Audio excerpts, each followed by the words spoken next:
Ito po mga pasya po ninyo, yung mga desisyon po ninyo sa investment dito sa sektor na ito, paano po ito naiimpluwensyahan ng mga government policies, especially nga nung dumating po si PBBM?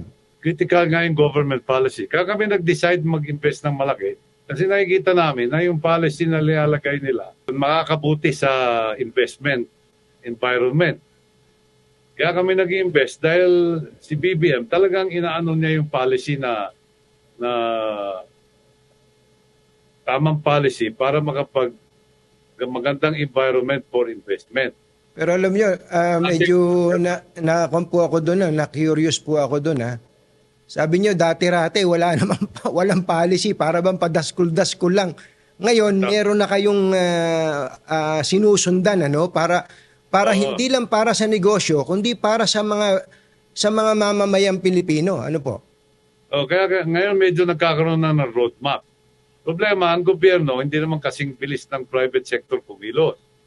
So, medyo paunti-unti ang pasok ng policy. Pero ang policies, gusto ni President BBM ay inaano na niya ngayon. Yung huling 2 taon, last 2 years, medyo tinutulak na niya ng gusto yung mga policy.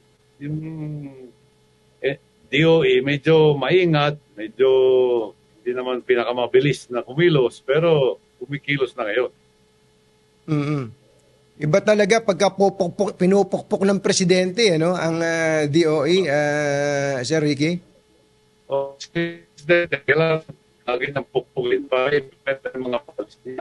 Kasi gusto niya gawin yung tama eh. Kaya tulak na niya ng gusto.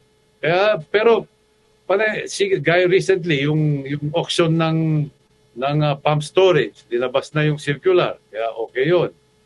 Yung pag-extend ng Malampaya contract last year, yung mga policy na... So nagkakaroon na ng tamang mga policy na dati wala.